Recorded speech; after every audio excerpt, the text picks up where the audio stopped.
Hi అండి.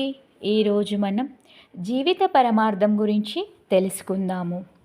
రుచించకపోయినా ఇదే యథార్థం.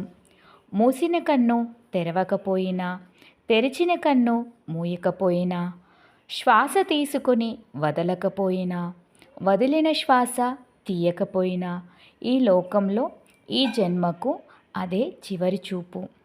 మనం ఎవ్వరం అయినా సరే మనల్ని ఈ ప్రపంచం నిర్దాక్షిణ్యంగా మర్చిపోయేలా చేస్తుంది కాలం. విరోధులైన స్నేహితులైన పశ్చాత్తాపపడిన మనసు మార్చుకున్నా మరల కనిపించం. ఫెయిర్ అండ్ లవ్లీలు సున్నిపిండితో నున్నగా తీర్చిదిద్దిన ఈ దేహాన్ని నిప్పుల కొలిమిలో కాల్చక తప్పదు. ఈ క్షణం మాత్రమే నీది, మరుక్షణం ఎవరిదో. ఏమవుతుందో ఎవరికి తెలుసు? ఈ ప్రపంచాన్ని భస్మీపటలం చేసే అణ్వాయుధాలు నీ వద్ద ఉన్నా, నీ ఊపిరి ఎప్పుడు ఆగుతుందో పరమాత్మకి తప్ప ఎవరికీ తెలియదు.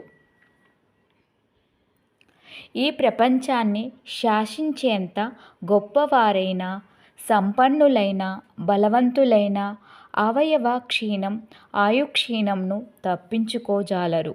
ఈ సృష్టిలో మనమే మొదలు కాదు, చివరా కాదు. ఈ దేహంలో మనం అద్దెకు ఉండడానికి వచ్చాము. అద్దె ఇంటిని విడిచి వెళ్ళేటప్పుడు మన సామాన్లు మనం తీసుకెళ్ళినట్టు మనం చేసిన కర్మలు మనతో మోసుకు వెళ్ళక తప్పదు. చెట్టుకి, పుట్టకి, రాయికి, రప్పకి ఉన్న ఆయుర్దాయం కూడా మనకి లేదు.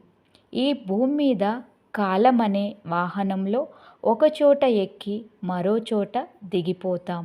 మనం సహప్రయాణికులం మాత్రమే.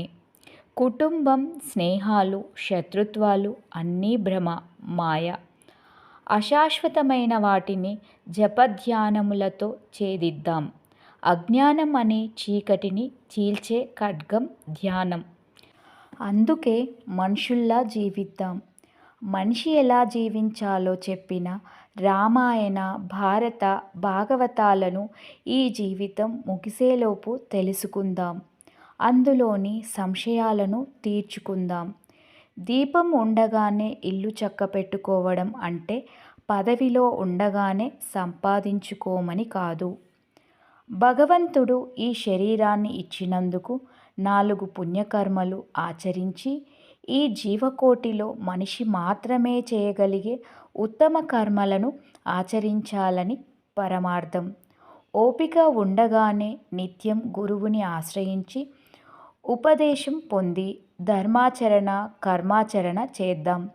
నిరంతరం భగవద్ధ్యానంతో ఉంటూ సత్యమైన మార్గం ద్వారా ధనాన్ని ఆర్జించి తోటివారికి ఎంతో కొంత పంచుతూ ఉన్నతంగా జీవిద్దాం.